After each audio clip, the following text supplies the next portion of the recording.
The 5 biggest lessons about money according to the book Rich Dad, Poor Dad. Hello, my name is Thalls and welcome. Today I will present to you the 5 biggest lessons passed down by Robert Kiyosaki, author of the book Rich Dad, Poor Dad. There are 5 simple lessons that you can start to apply in your life from today, so pay close attention to detail and stay with me until the end of the video. In the book Rich Dad, Poor Dad, Robert Kiyosaki compares the approaches of 2 of his fathers regarding finances and work. Kiyosaki's father, whom he calls Rich Dad, was a successful businessman and shrewd investor who didn't make it through high school and school, while his real father, called Poor Dad, was a highly educated university professor with a fixed income and little savings. The rich dad taught Kiyosaki about the value of hard work, creativity, and innovation, and encouraged him to invest in assets that generated passive income. The poor dad, on the other hand, emphasized the importance of having a secure and stable career and encouraged Kiyosaki to pursue a college education. Robert Kiyosaki also emphasizes that there is no single right approach to finance and that each person should find the path that works best for them. But I will show you the top 5 lessons about money so that you can learn to make smart decisions with your money starting today. The first lesson says about the importance of financial education. The book emphasizes the importance of understanding how finances work and making smart financial decisions. This lesson demonstrates that learning about finances is a crucial factor in achieving financial success. Here are 2 tips on how you can start educating yourself financially. Seek knowledge from books and magazines about finance, investments, economics, and financial planning. Set aside a budget and start saving. It is a great way to practice personal finance management. Before we continue, I want to invite you to subscribe to my channel to continue learning about finance and personal development. The second lesson is about the power of investment. The book encourages people to invest in assets that generate passive income, rather than simply saving money in a savings account or simply spending all their money on liabilities. To understand the second lesson, we first have to learn what assets and liabilities are.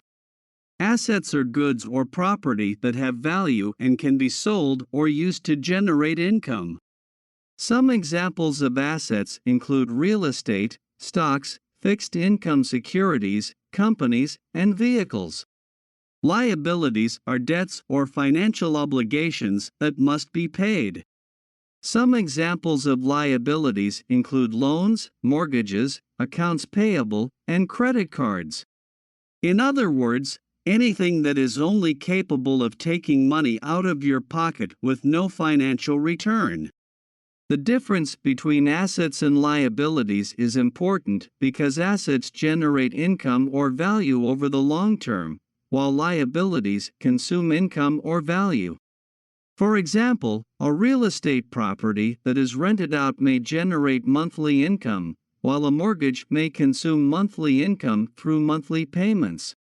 Therefore, a common goal of personal finance is to increase the number of assets and reduce the number of liabilities to increase long-term net worth and wealth. After knowing what assets and liabilities are, we can conclude that the second lesson passed on by Robert is that we should focus on acquiring liabilities and decreasing liabilities. The third lesson highlights the importance of thinking outside the box. The book encourages people to be creative and innovative when it comes to building wealth and not to follow the traditional path of working hard, paying the bills, and saving money. Instead, the book encourages people to pursue investment opportunities that generate passive income and to consider unconventional paths to success, such as entrepreneurship or asset investing. The book also emphasizes the importance of not being limited by the expectations or beliefs of others and to seek what works best for each individual person. This includes assessing one's own strengths, abilities, and interests and considering paths that take advantage of these qualities. The first step to wealth is the understanding that you cannot have wealth without having control over your own money. This quote, ministered by Robert, makes us reflect on how responsibly we need to act when it comes to making decisions regarding our money.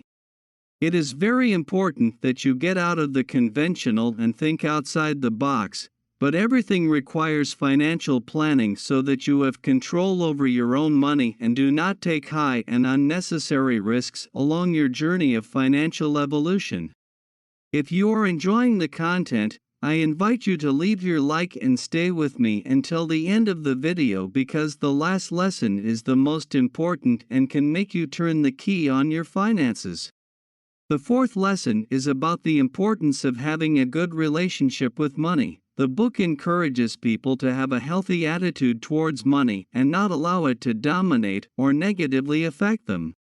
The book suggests that many people have a negative attitude toward money, such as fear of losing it or jealousy of those who have more. However, the book emphasizes that it is important to have a healthy attitude toward money and not allow it to negatively affect emotions or decisions.